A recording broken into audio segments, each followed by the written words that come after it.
Bangladeshi cricket കളിക്കാരൻ Mustafizur Rahman Calcutta night റൈഡേഴ്സിൻ്റെ ഈ പ്രാവശ്യത്തെ IPL കളിയിൽ 9,20,00,000 രൂപയ്ക്കാണ് തിരഞ്ഞെടുക്കപ്പെട്ടത്. എന്നാൽ ഇന്ത്യയും ബംഗ്ലാദേശും തമ്മിൽ ഉള്ള ചില അസ്വാരസ്യങ്ങളുടെ പേരിൽ അദ്ദേഹത്തെ ടീമിൽ നിന്ന് ഒഴിവാക്കണം എന്ന് ബംഗാളിലെ ഹിന്ദുമത സംഘടനകൾ ആവർത്തിച്ച് ആവശ്യപ്പെട്ടതിൻ്റെ ഭാഗമായി കൊൽക്കത്ത നൈറ്റ് റൈഡേഴ്സ് ആ കളിക്കാരനെ ഒഴിവാക്കിയ സംഭവം ഇന്ത്യയും ബംഗ്ലാദേശും തമ്മിലുള്ള കായിക രംഗത്ത് പുതിയ കുറേ സംഘർഷങ്ങൾക്ക് അവസരമൊരുക്കിക്കൊണ്ടിരിക്കുന്നു. കളിയെ, കായിക വിനോദത്തെയൊക്കെ രാജ്യങ്ങൾ തമ്മിലുള്ള സൗഹൃദങ്ങൾ വർദ്ധിപ്പിക്കുവാനും സംഘർഷങ്ങൾ കുറയ്ക്കുവാനും സഹായിക്കുമെന്നുള്ള ഒരു പൊതുബോധത്തെ തന്നെ പാകിസ്ഥാനെ പോലെ ഇന്ത്യയും മനസ്സിലാക്കാൻ കഴിയാതെ പോകുന്ന സാഹചര്യത്തിലൂടെയാണ് നമ്മൾ കടന്നു പോകുന്നത്.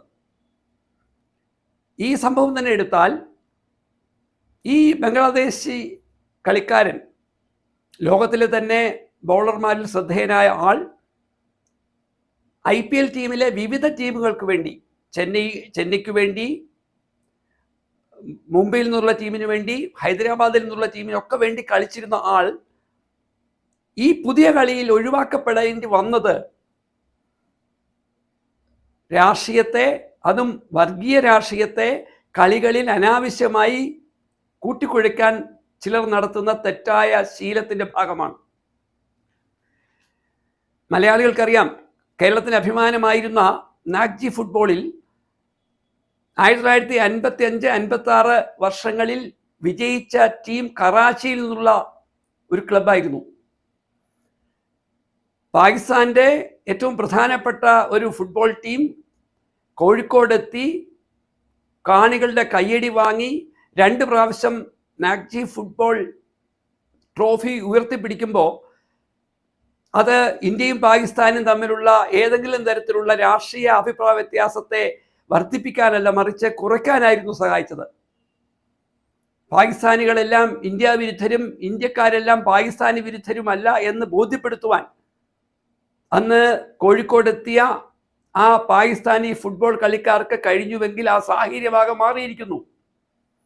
പാകിസ്ഥാനും ഇന്ത്യയും തമ്മിൽ ക്രിക്കറ്റ് കളിക്കുമ്പോൾ ഇന്ത്യയും പാകിസ്ഥാനും തമ്മിൽ കാർഗിൽ യുദ്ധത്തിൽ എന്ന പോലെ കളിക്കാർ തമ്മിൽ കാണിക്കുന്ന അസ്വാരസ്യങ്ങൾ കളിയുടെ എല്ലാ അർത്ഥതലങ്ങളെയുമാണ് അർത്ഥശൂന്യമാക്കുന്നത്.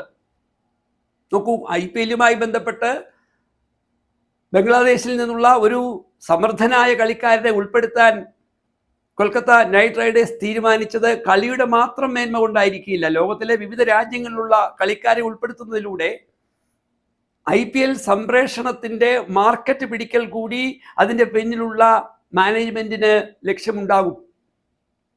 ഈ സംഭവത്തിൻ്റെ തുടർച്ചയായി നോക്കൂ, ബംഗ്ലാദേശ് എന്താണ് പ്രഖ്യാപിച്ചിരിക്കുന്നത്? ലോക ക്രിക്കറ്റ് മത്സരം ഇന്ത്യയും ശ്രീലങ്കയും ഒക്കെ സംയുക്തമായി നടത്താൻ പോകുമ്പോൾ ബംഗ്ലാദേശ് ടീം ഈ കാരണത്താൽ ഇന്ത്യൻ മണ്ണിൽ കളിക്കില്ല എന്ന തീരുമാനം പ്രഖ്യാപിച്ചിരിക്കുന്നു. ഇത്തരം അനാരോഗ്യകരമായ സമീപനങ്ങളെ നിരുത്സാഹപ്പെടുത്തേണ്ട നമ്മുടെ ഭരണാധിപന്മാർ ഈ വിഷയങ്ങളിൽ ഒന്നുകിൽ ഇതിനെ ന്യായീകരിക്കുകയോ ഇല്ലെങ്കിൽ നിശബ്ദരാകുകയോ ചെയ്യുന്നത് നമ്മുടെ രാജ്യത്തിൻ്റെ ജനാധിപത്യ രാഷ്ട്രീയ ചരിത്രത്തിന് ഒട്ടും ചേർന്നതല്ല.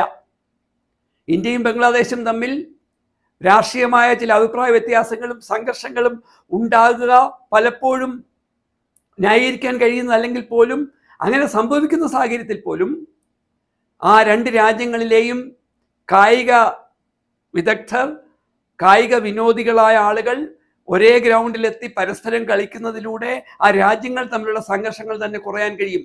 ഇതുതന്നെയാണ് ലോകത്തിൻ്റെ വിവിധ രാജ്യങ്ങൾ തമ്മിൽ പല സൗഹൃദങ്ങളും ഉണ്ടാകാനിടയുണ്ടാക്കുന്നത്. എന്നാൽ അതിനൊക്കെ ഘടകവിരുദ്ധമായി വളരെ സങ്കുചിതമായ വിഭാഗീയ രാഷ്ട്രീയത്തെ കളിയുടെ തട്ടകത്തിലേക്കും കൊണ്ടെത്തിക്കാനുള്ള ബോധപൂർവമായ ശ്രമങ്ങൾ ഹൈന്ദവ മതമൗലിക രാഷ്ട്രീയത്തിൻ്റെ വക്താക്കൾ അവിടെ നിന്നും ഇവിടെ നിന്നും ആരംഭിക്കുമ്പോൾ മറ്റു രാജ്യക്കാരും ഇതേ പാതയിലേക്ക് എത്തുമ്പോൾ നമ്മൾ ഇന്ത്യക്കാർ നമ്മുടെ പാരമ്പര്യത്തെ കളഞ്ഞു കുളിക്കുന്നവരായി ചരിത്രം രേഖപ്പെടുത്തേണ്ടി വരും.